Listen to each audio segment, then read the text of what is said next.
Bonjour à toutes, bonjour à tous. Vous m'entendez bien? Oui, c'est bon? Ouais, c'est bon, allez-y. Merci pour l'organisation au CIDB, pour l'invitation. Et merci à tous d'être restés jusqu'à la fin du webinaire pour la présentation des solutions de réduction du bruit générées par les systèmes de refroidissement. Ce type d'équipement est en fort développement dans le secteur du bâtiment où on retrouve des équipements de climatisation ou des packs réversibles souvent. Ils sont également très utilisés sur les data centers qui sont, comme vous le savez, en plein essor dans le monde et la France pour ça n'est pas en reste puisqu'on est assez attractif dans ce domaine vu les investissements déjà effectués et annoncés. Selon les estimations, on parle quand même d'une multiplication par 6 de la puissance installée en France d'ici à 2035. Donc c'est très important et les performances énergétiques et thermiques sont souvent mises en avant, mais le bruit généré par ces équipements est un enjeu important et c'est ce qu'on va évoquer dans la présentation ainsi que l'ensemble des paramètres à prendre en compte. Et on partagera notre retour d'expérience sur la conception et l'installation de solutions d'insonorisation. Un mot sur Décibel France. Donc, moi, je suis ingénieur d'affaires sur l'Île-de-France et le Centre Val-de-Loire. Chez Décibel France, on fait partie d'un groupe qui s'appelle Viverde Group et qui rassemble 4 entreprises, Décibel France, donc SAI, Société d'Acoustique Industrielle, Axilab et CL2R. Et ce qu'il faut retenir, c'est que ce sont 4 sociétés françaises déjà, présentes sur l'ensemble du territoire et entièrement dédiées au métier de l'acoustique, de l'aérolique et du vibratoire.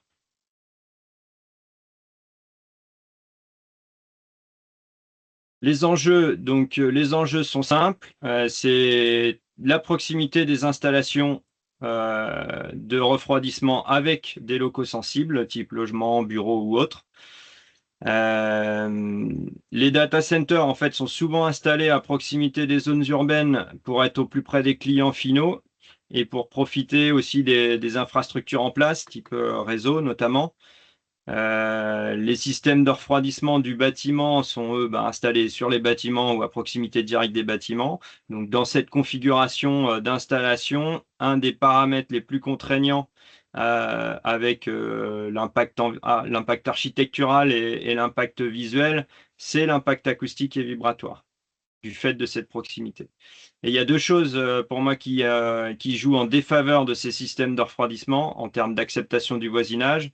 C'est le fait que les équipements sont souvent très visibles et que leur fonctionnement est fluctuant. C'est vraiment des équipements qui peuvent, selon la température extérieure, fonctionner plus ou moins, voire être arrêtés. Et c'est le même effet qu'une hotte de cuisine ou qu'une machine à laver quand elle s'arrête, on a ce ouf de soulagement. Et quand ces équipements reprennent, c'est vraiment des bruits qui peuvent être entêtants quand on a fait l'expérience du confort lorsqu'ils sont à l'arrêt. Donc c'est des équipements qui sont très identifiables, facilement identifiables et anxiogènes pour les riverains. Donc déjà, un des premiers conseils qui est évident et parfois n'est pas toujours simple à mettre en œuvre, c'est de bien réfléchir à la position des équipements et si possible les masquer visuellement, ne serait-ce que visuellement des locaux sensibles et parfois ça permet de faire une partie du chemin.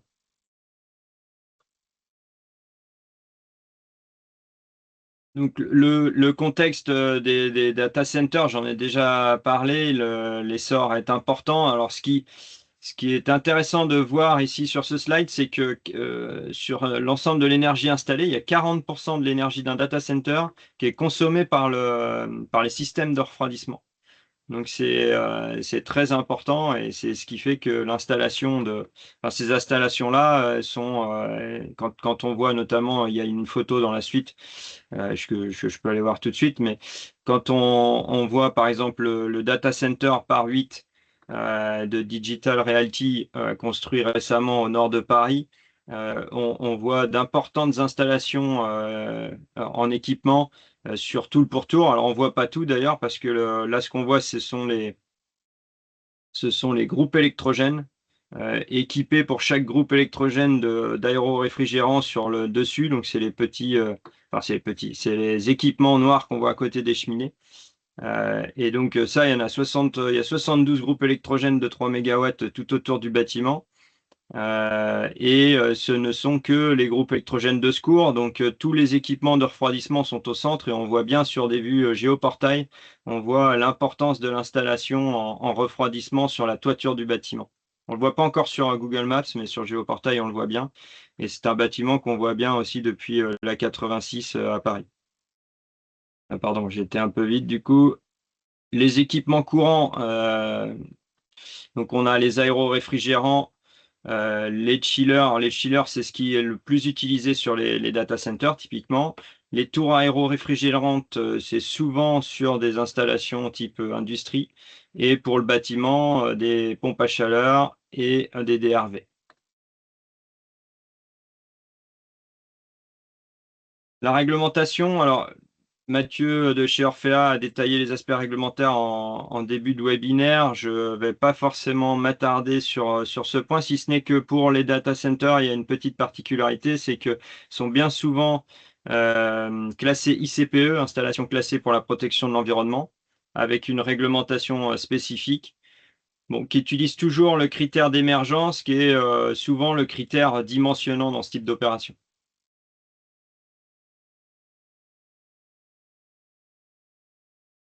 Donc, on l'a dit, les systèmes de refroidissement sont bruyants, mais il existe des solutions de réduction du bruit. Alors, je les présenterai un peu plus en détail par la suite, mais j'en fais une petite liste ici. Donc, on a des solutions de type silencieux, coiffe acoustique, écran acoustique, capotage acoustique et traitement antivibratoire.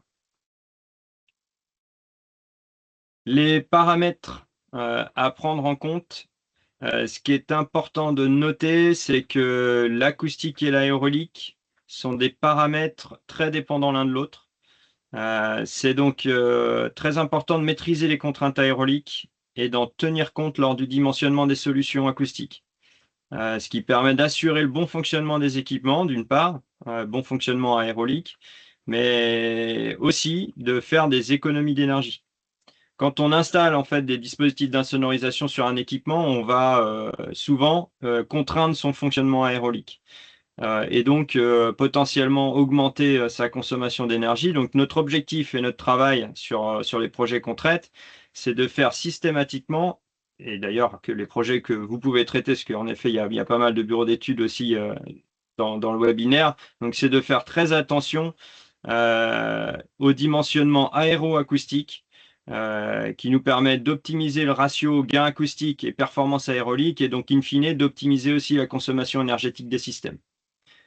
En dehors de ces contraintes importantes, il ne faut pas oublier les contraintes d'accès pour l'exploitation et la maintenance des équipements, l'impact architectural des dispositifs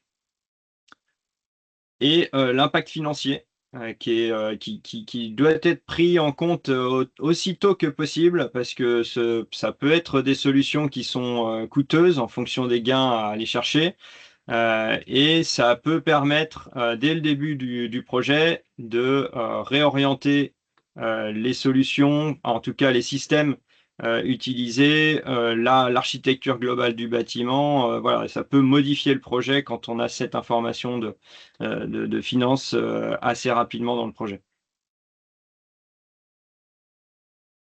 Quelques exemples de réalisation avec à chaque fois l'idée de vous présenter de vous préciser les paramètres importants en fonction des solutions à prendre en compte.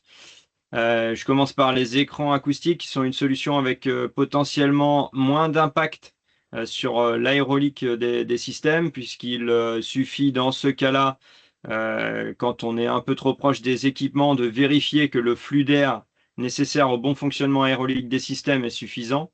On peut avoir des risques de recyclage d'air chaud, ce qu'on appelle aussi court-circuit thermique, dans le cas d'installation d'écran. Quand on a une crainte ou une problématique d'espace où on doit être au plus proche des équipements ou avec des écrans qui sont trop élevés, trop hauts, on peut faire des études CFD qui nous permettent d'assurer que le flux d'air est suffisant. Ce sont des solutions qui ont un gain acoustique limité. On peut difficilement, ou dans de rares situations, aller au-delà de 10 dB. Quand on a notamment des immeubles qui surplombent les équipements, à partir du moment où on retrouve une vue directe sur les équipements, les écrans sont moins efficaces et ça nécessite d'aller sur des solutions plus couvrantes, c'est-à-dire des caissons ou des silencieux. C'est des solutions qu'on verra juste après. Il faut tenir compte de la tenue structurelle de l'ensemble, tenue due au poids de l'écran et puis à sa prise au vent.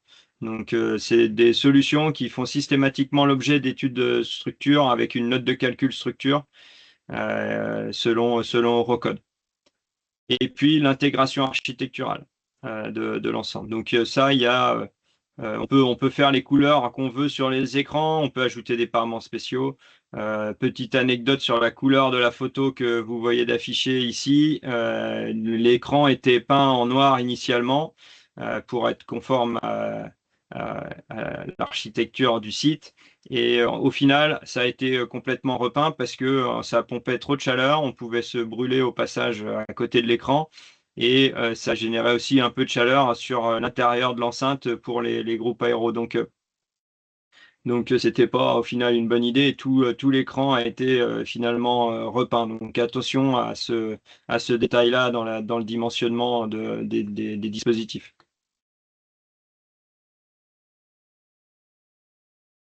Donc, quand on a besoin de gains supérieurs, on s'oriente vers des capotages complets. Capotage complet où le dimensionnement aéroacoustique, encore une fois, est important parce que dans ce cas-là, il faut que les équipements à l'intérieur respirent.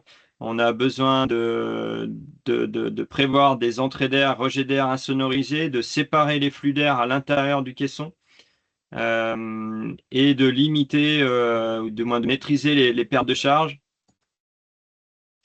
pour optimiser le fonctionnement de l'équipement et la consommation d'énergie là encore.